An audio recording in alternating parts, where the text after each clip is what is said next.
हैं antigen binding. जो हमारा एंटीबॉडी है उसका जो फैब रीजन है उसके साथ हमारे एंटीजन की बाइंडिंग होती है।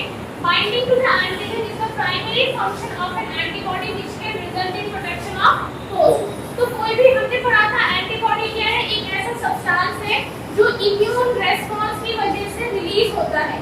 तो ये जो एंटीबॉडी इम्यूनिटी के रेस्पॉन्स में एंटीजन की प्रेजेंस की वजह से रिलीज हुआ था, इसका सबसे पहला फंक्शन क्या है कि उसको एंटीजन के साथ स्पेसिफिकली बाइंड करना है। कौन सी पोजीशन पे बाइंड करेगा, एपिटोप बाइंड करेगा with the paratope at antigen binding site. तो जो एंटीजन बाइंडिंग साइट है उसको क्या कहा जाता है, फैब रीजन कहा जाता है। Fab fragment bears variable region and is involved in interaction with the antigen. तो हमने स्ट्रक्चर वाले पार्ट में पढ़ा था कि जो फ्रैगमेंट ऑफ एंटीजन का मतलब क्या है, फ्रैगमेंट ऑफ एंटीजन बाइंडिंग वाला जो रीजन है वो क्या कंटेन करता है, वेरिएबल रीजन कंटेन करता है, राइट। यानी अलग अलग सीक्वेंस ऑफ अमीनो एसिड्स होते हैं। जो अमीनो टर्मिनल एंड है वहां पे कौन सा रीजन होता है, वेरिएबल रीजन होता है जिसके साथ एंटीजन की बाइंडिंग होती है। क्लियर है। नेक्स्ट आपका क्या है, इफेक्टिव फंक्शन। तो एक तो पहला फंक्शन क्या था, बाइंडिंग का फंक्शन था। दूसरा फंक्शन क्या है, इफेक्टिव फंक्शन, जिसमें सबसे पहला पॉइंट आता है फिक्सेशन ऑफ कॉम्प्लीमेंट। एंटीबॉडी जो है जिन भी सेल्स के साथ टारगेट करता है वो साथ साथ में कॉम्प्लीमेंट्री प्रोटीन्स भी उस बाइंडिंग को प्रमोट करते हैं। कॉम्प्लीमेंट्री प्रोटीन जाकर के एंटीबॉडी का जो एफसी रीजन है, अगर ये मेरा एंटीबॉडी है, इसका जो ऊपर वाला पार्ट है this is Fab region and ये जो नीचे वाला पार्ट होता है दिस इज एफसी रीजन। तो एफसी रीजन में जाकर के मेरा कॉम्प्लीमेंट्री प्रोटीन बाइंड करता है और बाइंडिंग जो हमारा पैराटोप और एपिटोप की बाइंडिंग होती है उसको प्रमोट करता है। समझ में आया। एक अलग तरीके का additional protein that is complementary protein हमारी बॉडी में पाया जाता है। ठीक है। अब ये कॉम्प्लीमेंट्री प्रोटीन क्या करता है, फैब रीजन को जो एफसी रीजन है यहाँ पे कॉम्प्लीमेंट्री प्रोटीन आकर के बाइंड हो जाएगा और एंटीजन और एंटीबॉडी की बाइंडिंग को प्रमोट करेगा। समझ में आया। दूसरा क्या है, binding to various cell types. अलग अलग टाइप ऑफ सेल्स के साथ भी एंटीबॉडी जाकर के बाइंड होता है, जैसे कि फेगोसाइटिक सेल्स हो गए, लिम्फोसाइट्स हो गए, प्लेटलेट हो गया, मास्ट सेल हो गया, नेचुरल किलर सेल हो गया, यूसोफिल हो गया, बैसोफिल हो गया। इनके साथ क्या होता है, बाइंडिंग करता है एंटीबॉडी। एंटीबॉडी इसके साथ बाइंडेड है। अब फेगोसाइटिक सेल के सरफेस पे एंटीबॉडी भी अटैच्ड है, तो दोनों मिलकर क्या करेंगे, एंटीजन का फेगोसाइटोसिस करेगा। एंटीबॉडी बाइंड करेगा और सेल क्या करेगा, उसका फेगोसाइटोसिस करने में हेल्प करेगा। यहाँ तक समझ में आ गया। अब बात आती है क्लासेस ऑफ एंटीबॉडी की, that is types of antibody. जब हम टाइप्स ऑफ एंटीबॉडी की बात कर रहे हैं तो हमारे पास 5 क्लासेस होते हैं, 5 डिविजन्स होते हैं एंटीबॉडी के, IgG, IgA, IgM, D और E।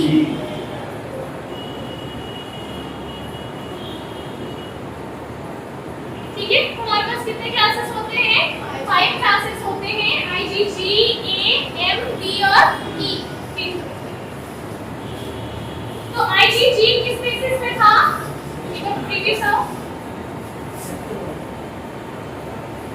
प्रीवियस IgG का मतलब क्या था, गामा, IgA का मतलब क्या था, अल्फा, N का मतलब म्यू, D का मतलब डेल्टा, E का मतलब क्या है, एप्सिलॉन। ठीक है। तो ये किस बेसिस पे थी, ये classification type of heavy chain, किसके बेसिस पे थी, टाइप ऑफ हेवी चेन की बेसिस पे ये क्लासिफिकेशन की गई। ठीक है। अब सबसे पहला क्लासिफिकेशन क्या है, इम्यूनोग्लोबुलिन जी, IgG। हमारे बॉडी में जो टोटल सीरम है इसमें सबसे ज्यादा पाया जाता है IgG। हमने पढ़ा था टोटल प्रोटीन में से 25% क्या होता है, इम्यूनोग्लोबुलिन। उस 25% का 80% क्या है, IgG। यानी सबसे ज्यादा पाया जाने वाला एंटीबॉडी या इम्यूनोग्लोबुलिन हमारे बॉडी में IG गामा टाइप ऑफ पाया जाता है, जिसकी मैक्सिमम लाइफ कितनी होती है, 23 डेज। अपने आप में 23 डेज होना सबसे ज्यादा है। ये वो एंटीबॉडी है जो सबसे ज्यादा हाफ लाइफ कंटेन करता है। इसके अलावा जितने भी 6 दिन, 3 दिन, 4 दिन इस तरीके से एक दिन के लिए भी होते हैं, लेकिन IgG की हाफ लाइफ कितनी होती है 23 डेज, जो और सीरम कंसंट्रेशन भी सबसे ज्यादा है। ठीक है, अब बात आती है किसकी, फंक्शन ऑफ IgG की। जब IgG के फंक्शन की बात कर रहे हैं तो सबसे पहला फंक्शन क्या है, ये क्रॉस करता है प्लेसेंटा से। सबसे खास बात है, एक मदर से फीटस को जो इम्यूनिटी मिलती है वो प्लेसेंटल वेरिएंट ही मिलती है। ये एक लौता ऐसा इम्यूनोग्लोबुलिन है जो मदर प्लेसेंटा वेरिएंट को क्रॉस करके फीटस को इम्यूनिटी प्रोवाइड करता है। ठीक है, आई प्रोवाइड अब IgG के भी कुछ क्लासेस होते हैं, that is IgG 1 2 3 and 4। Ig2 cross नहीं कर पाता, उसके पास कैपेबिलिटी सबसे कम होती है क्रॉस करने की। जो 1 है 3 है 4 है वो इजीली क्रॉस कर जाता है। ठीक है, दूसरा पहला फंक्शन समझ में आ गया, क्या काम है, प्लेसेंटल वेरिएंट को क्रॉस करके इन्फेंट को, न्यूबॉर्न को, फीटस को इम्यूनिटी प्रोवाइड करना। दूसरा फंक्शन क्या है, कॉम्प्लीमेंट फिक्सिंग, कॉम्प्लीमेंट का फिक्सेशन करना। अभी हमने पढ़ा था कि जो एंटीबॉडी का FC रीजन है, जो नीचे वाला रीजन है उसको क्या कहते हैं, FC रीजन है। FC रीजन के साथ बाइंड करता है, IgG के FC रीजन पे कॉम्प्लीमेंट्री प्रोटीन आकर के बाइंड करेगा। तीसरा फंक्शन क्या है, फेगोसाइटोसिस। IgG1 और IgG FC रिसेप्टर के साथ बाइंड करते हैं, कहां, मैक्रोफेजेस में और न्यूट्रोफिल में, और क्या करते हैं, फेगोसाइटोसिस कराते हैं या ऑक्सोनाइजेशन कराते हैं। ऑक्सोनाइजेशन इज अ टर्म जो एक टाइप का फेगोसाइटोसिस बताता है। फेगोसाइटोसिस का मतलब क्या है, सेल के अंदर कोई भी एंटीजन लेगा, उसको इन्वर्ट करेगा, डाइजेस्टिव एंजाइम से डिस्ट्रॉय कर देगा, that is what called phagocytosis. ठीक है, न्यूट्रलाइजेशन और प्रेसिपिटेशन रिएक्शन मीडिएट करते हैं। ये वो रिएक्शन है जिसकी मदद से हम डायग्नोस कर पाते हैं कि पेशेंट को कोई इंफेक्शन है या नहीं। न्यूट्रलाइज करना, दैट इज एंटीजन को न्यूट्रल कर देना, उसके एंटीजेनिक कैपेबिलिटी को खत्म कर देना, डिग्रेड कर देना। IgG का मेजर रोल होता है एक्स्ट्रा वैस्कुलर स्पेस में जो भी एंटीजन प्रेजेंट है उसको डिस्ट्रॉय करना, यानी वो बॉडी की जो फ्लूइड्स है, बॉडी फ्लूइड्स में, वेसल्स के बाहर जो बॉडी फ्लूइड है, इंटरस्टिशियल फ्लूइड्स है, उसमें प्रेजेंट होने वाले एंटीजन को टारगेट करके डिस्ट्रॉय करते हैं। ठीक है, IgG raise after long time following infection and represent chronic और फास्ट इन्फेक्शन। IgG जो है वो लंबे दौर तक रहता है, क्योंकि हमने पढ़ा इसकी लाइफ 23 डेज होती है। दैट मींस कि IgG का एलिवेटेड लेवल ये बताता है कि किसी पेशेंट को कोई इन्फेक्शन कितने लंबे टाइम से चल रहा है। ठीक है, नेक्स्ट इज क्या क्लियर है, next is IgM, immunoglobulin M। जितने भी एंटीबॉडीज है उनमें इम्यूनोग्लोबुलिन M का मॉलिक्यूलर वेट सबसे ज्यादा होता है। IgG मोनोमरिक स्ट्रक्चर है, मोनोमरिक होने का मतलब सिंगल इम्यूनोग्लोबुलिन प्रेजेंट है, लेकिन IgM जो होता है वो पेंटामरिक स्ट्रक्चर होता है, यानी सिंगल 5 Ig जुड़ के एक IgM वाला स्ट्रक्चर बनाते हैं, और जोड़ने में हेल्प करता है JJ। क्या हेल्प करता है, JJ हेल्प करता है। IgM exists in both monomeric and pentameric form. तो जो पेंटामरिक है उसका मॉलिक्यूलर वेट होगा ज्यादा। ठीक है, when present as membrane bound antibody और B cell it exists in monomeric form। तो जब किसी भी सेल के सरफेस के मेम्ब्रेन में प्रेजेंट है तो वो मोनोमरिक फॉर्म में प्रेजेंट है। ठीक है, जब वो सीक्रेटेड फॉर्म में है तो वो पेंटामरिक फॉर्म में प्रेजेंट होगा। पेंटामरिक का मतलब क्या है, 5 IgM एक साथ अटैच होंगे with the help of JJ to form a complete IgM। तो यहाँ पे फैब रीजन कितना होगा, 10, क्यों, पांचों के पास एक दो हर एक एंटीबॉडी के पास 2 फैब रीजन होते हैं। यहाँ पे 5 एंटीबॉडी आपने जोड़े तो कितने फैब रीजन होंगे, 10 फैब रीजन होंगे। ठीक है, अब ये स्ट्रक्चर देखो, दिस वन इज पेंटामरिक स्ट्रक्चर, 1 2 3 4 और 5 किससे जुड़े हुए हैं, JJ से। इस स्ट्रक्चर को क्या कहते हैं, पेंटामरिक स्ट्रक्चर कहते हैं। अच्छा, ये है डायमरिक स्ट्रक्चर, जो IgA होता है वो डायमरिक होता है, जो IgM होता है वो पेंटामरिक होता है।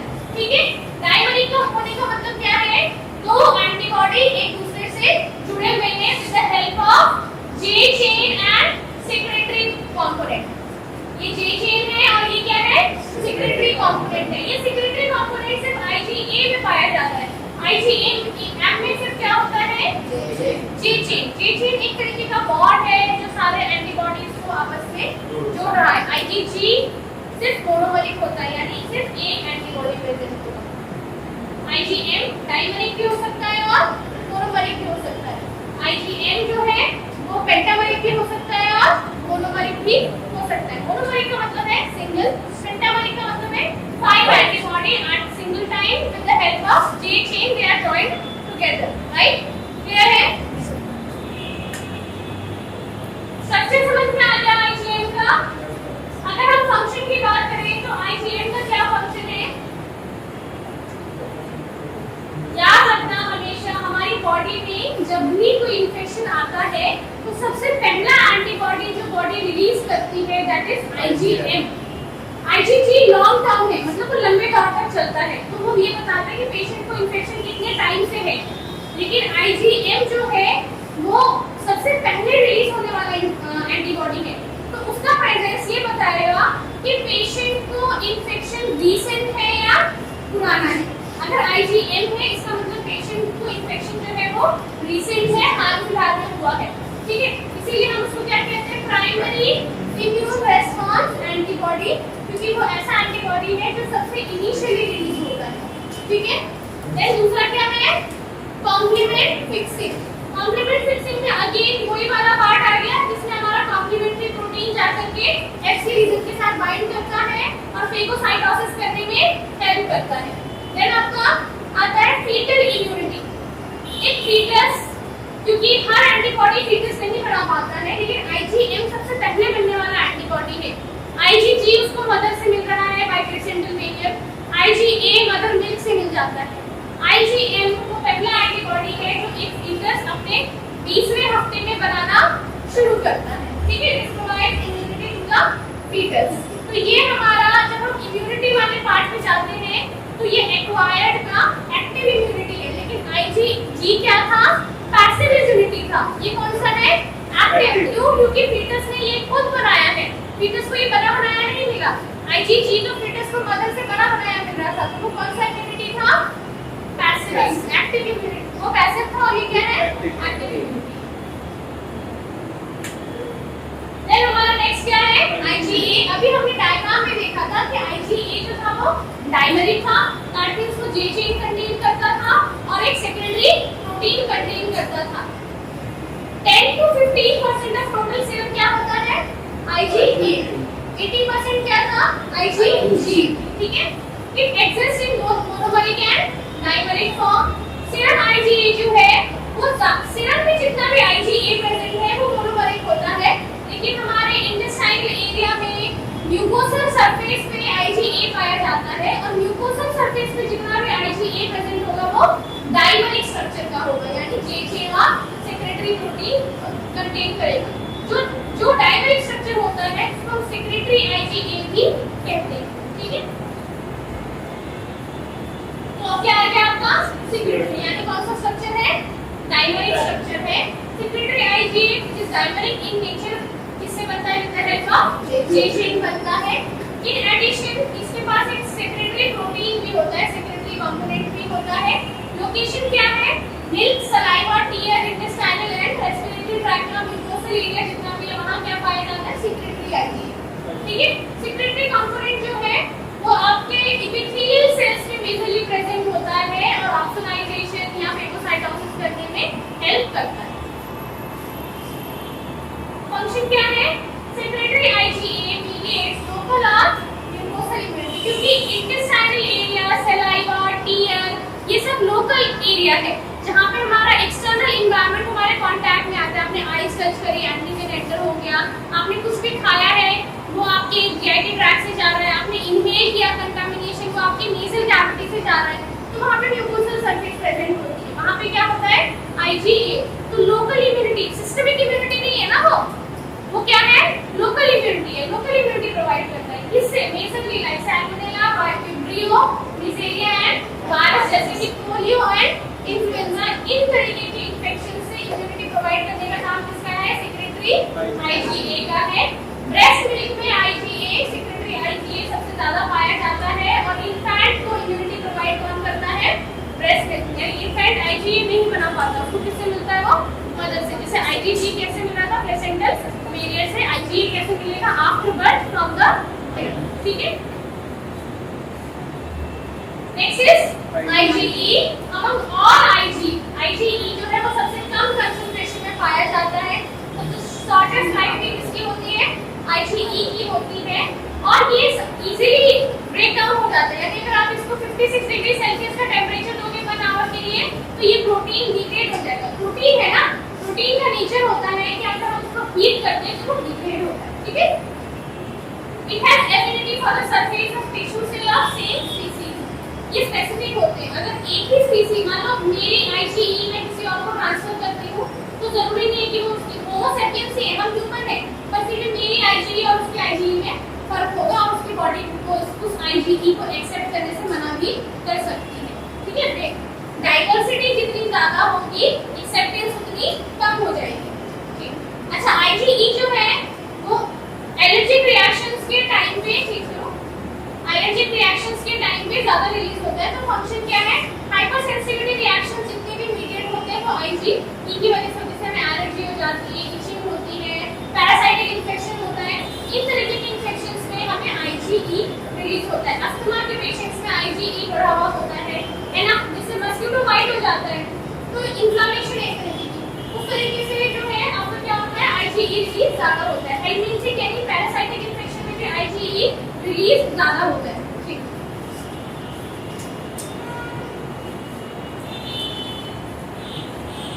Next is immunoglobulin D. Immunoglobulin D में क्या होगा, ये इम्यूनोग्लोबुलिन डी एक तरीके का एंटीबॉडी है जो अकेले इसका कोई भी फंक्शन अभी तक नोन नहीं है। अब इकलौता अकेले IgD फंक्शन नहीं कर सकता, तो फंक्शन करता है बट किसी मेम्ब्रेन फेगोसाइटिक सेल के साथ, जैसे B सेल्स के साथ अगर प्रेजेंट है तो वो ऑक्सीडाइजेशन करेगा, फेगोसाइटोसिस करेगा।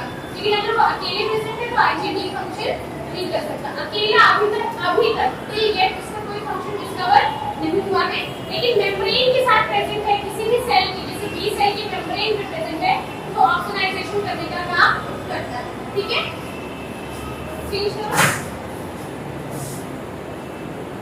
तो ये स्ट्रक्चर दिख रहा है, we have IgG, IgE, IgD, IgM और IgE।